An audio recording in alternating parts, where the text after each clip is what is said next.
The New York Yankees are an absolute disaster right now. They're a team that lacks cohesion, durability, and athleticism. As a great manager once said a long time ago, it's not what you want. So what went wrong? At the end of the 2017 season, it seemed like that young Yankees team had nowhere to go but up. Against all odds, they made it to Game 7 of the ALCS in a year where not many people thought they would even be competitive, and they saw some very positive strides from the Baby Bombers. Aaron Judge put together one of the best rookie seasons the league had ever seen at that point, and solidified himself as a well-rounded hitter after his weak 2016 cup of tea in the big leagues. Then you have a guy like Gary Sanchez, who had a really solid season to build on his historical 2016 tear, or Didi Gregorius, who was really starting to settle into those massive shoes he had to fill. Of course, you had Greg Bird with that one home run in the playoffs, and the farm system was stacked with studs like Gleyber Torres, Clint Frazier, Chance Adams, and Miguel Andujar. Oof. All of the pieces seem to be falling perfectly into place, but it's been 6 years since that now infamous ALCS loss, and the Yankees haven't gotten any closer than they were in 2017. And with the ship now beginning to undoubtedly sink, it's left a lot of fans confused and wondering what the hell happened. Trying to pinpoint exactly where it all went wrong is no easy ordeal, but there are many instances where we can look at a move that the Yankees have made, and now, with hindsight, we could see how it has ended up handicapping the team in some way or another.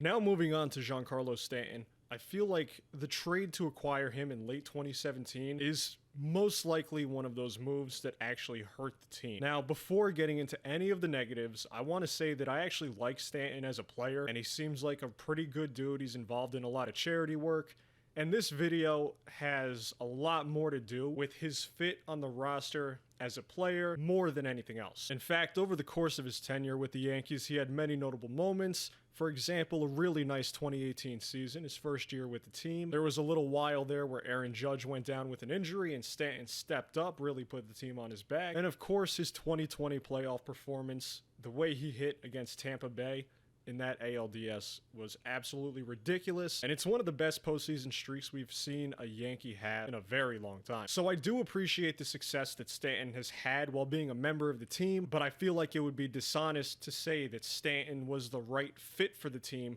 at least coming out of that 2017 season. It's like the Yankees are trying to shove a square peg into a very small round hole. Going into 2018, the Yankees' biggest needs were at third base and the starting rotation, and you could even argue that there was a need for them to fill that DH first baseman's role, or maybe even a corner outfield spot that a guy like Matt Holliday filled very nicely until he got mono just from stepping foot in Oakland. They had third base covered for the moment, with Miguel Andujar having been poised to make an impact on the team at some point in 2018, and even though he couldn't field for shit, that man could smack some balls. And if worse came to worse and that didn't work out, you had Manny Machado, who was scheduled to be a free agent next offseason, so there you go, Hal, open up that checkbook. But moving back to our offseason, the starting pitching market was absolutely horrendous, and the right thing to do would have been for the Yankees to trade for Garrett Cole before the Astros did. But they were too scared to give up on the being formerly known as Clint Frazier, now currently known as Jackson Frazier, and his legendary bat speed. Speaking of the young Frazier, he did show glimpses of massive potential in 2017,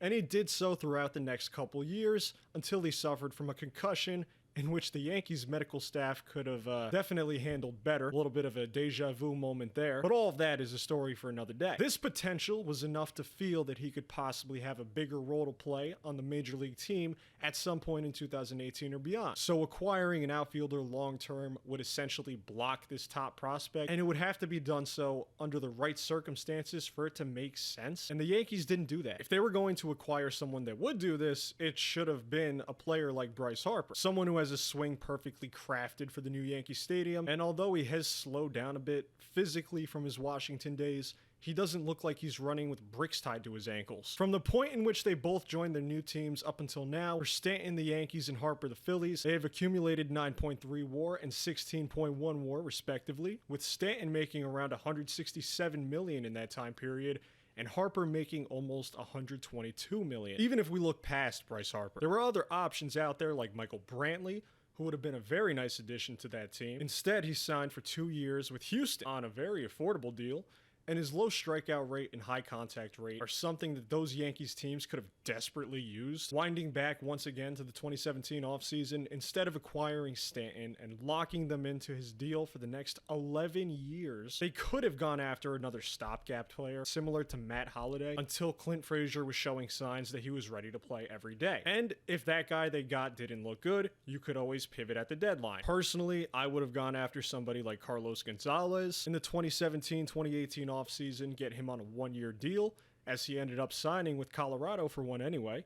And he actually had an alright offensive season, but I think it could have been even better had he played 81 home games at Yankee Stadium, which, like I said before, plays very nicely to the lefty swings, and his is no exception. And it's also a little bit easier to defend Yankee Stadium in the outfield than it is Colorado. And like I said, if worse came to worse, at that 2018 trade deadline, they could have instead picked up someone like Tommy Pham, who the Cardinals ended up trading to Tampa Bay for 3 prospects, 2 of which were ranked 14 and 25 on their top 100 respectively. All of these guys the Cardinals ended up getting had a negative career WAR so far, so that's fun. And if we take a look at the Yankees farm system at the time, if they were to trade their same ranked prospects for Pham, they would have ended up sending Jonathan Loaizaga and Juan Then, the former still being on the team, and the latter being shipped away in 2019 for the ghost of Edwin Encarnacion's past. It's also important to note that the Rays had a higher ranked farm system at the time compared to the Yankees, so that's also another factor we have to consider. And on top of this, the Yankees literally also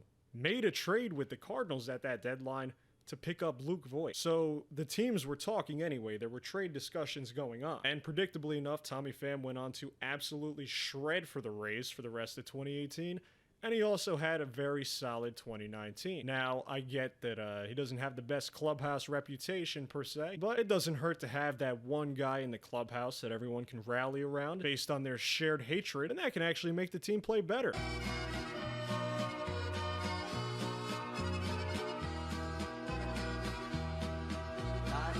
Moving on, there's the fact that I also think the Yankees just didn't really need Giancarlo Stanton at all, especially when you consider the fact that he and Aaron Judge are very, very similar players based both on their builds and their stats. On the screen, you're going to see 2 sets of numbers, both from the 2017 season in which Stanton won MVP and Aaron Judge finished second to notoriously well-mannered sportsman Jose Altuve. And as you can see, there are plenty of commonalities. Similar walk percentages, strikeout percentages, hard hit percentages, their spray charts are similar. And look, even if you toss the numbers aside and just use your eyes, you could see the overlap in their game. It reminds me of when Brian Cashman panic signed Jacoby Ellsbury for 7 years when he already had Brett Gardner, who was doing what Ellsbury does, but better, for a lot cheaper. Now, in a vacuum, these moves aren't necessarily bad on their own, but the ones that the Yankees have chosen to make over the last couple years have just so happened to have less than desirable results. And it's obvious that building a baseball team is no easy task, but there's no reason to put all of your eggs in one basket per se. And what I mean by this is that building a team of a bunch of players that have the same or very similar strengths and weaknesses is not conducive to winning at all. We've seen this play out with the noticeable numbers that the Yankees have acquired since this time that adhere to the 3 true outcomes to a pretty strong degree. And if you don't know what I mean by that, players that either hit home runs, walk, or strike out in most of their at-bats. And while this isn't necessarily a bad trait for a player to have alone, having too many players like this in your lineup is going to hurt your consistency, and it's going to lead to some of these roller coaster seasons that we've seen the Yankees have, where they all seem to get hot at once, or they all completely forget how to hit at once. Couple this with a complete disregard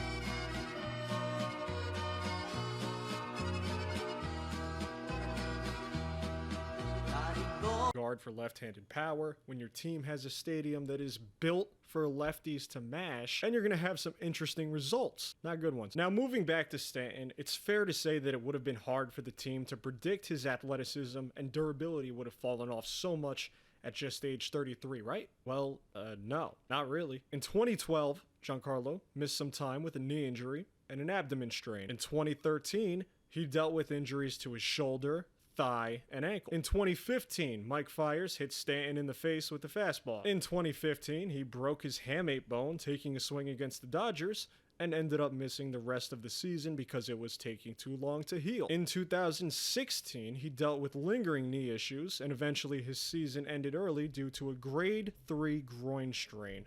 This was all before he got traded to the Yankees, by the way. In 2019, he missed almost the entire season, dealing with injuries to his bicep, his knee once again, and his quad. In 2020, before the season was delayed, Stanton was set to miss opening day due to a calf strain. He ended up playing in only 23 of the 60 regular season games that year due to a hamstring injury. In 2021, he missed some time, not a lot, with another quad injury. In 2022, he missed time with another calf injury, and then ended up missing more time due to inflammation in his right ankle and Achilles tendonitis in his left foot. Both of his legs are falling apart. And in 2023, so far, he has missed time due to another hamstring injury. And listen, I don't care who you are. I don't care if you're some freak of nature super athlete. Coming back from this sheer volume of injuries is very difficult.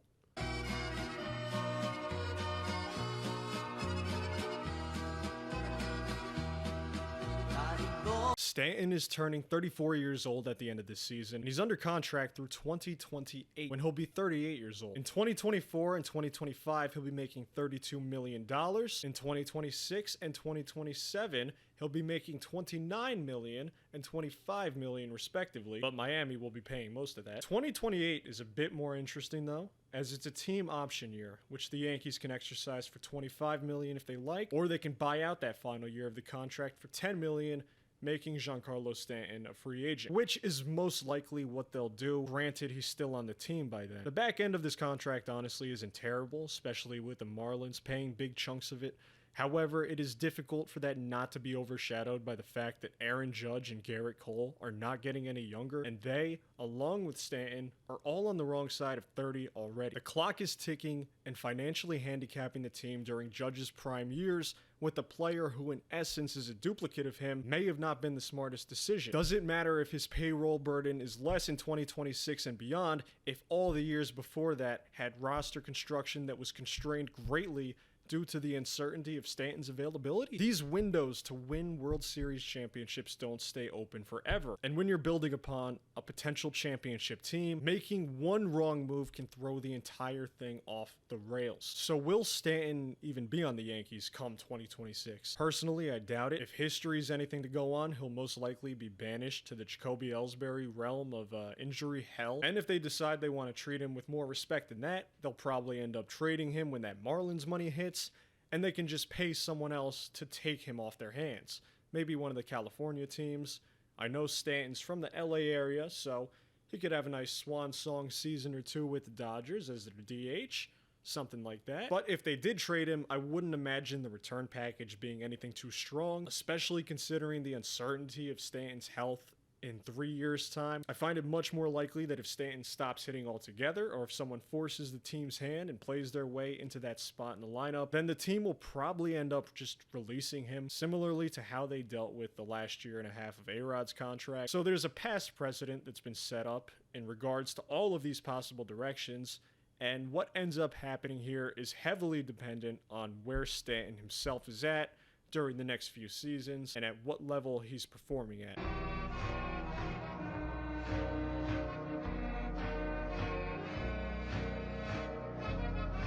Putting oneself in Brian Cashman's shoes shows just how difficult and tempting the decision to acquire Stanton must have been. I mean, if we look at some of the pros, he was coming off a brilliant MVP season. His contract will probably age decently given his talent, his age at the time. I think he was 27 when the Yankees acquired him.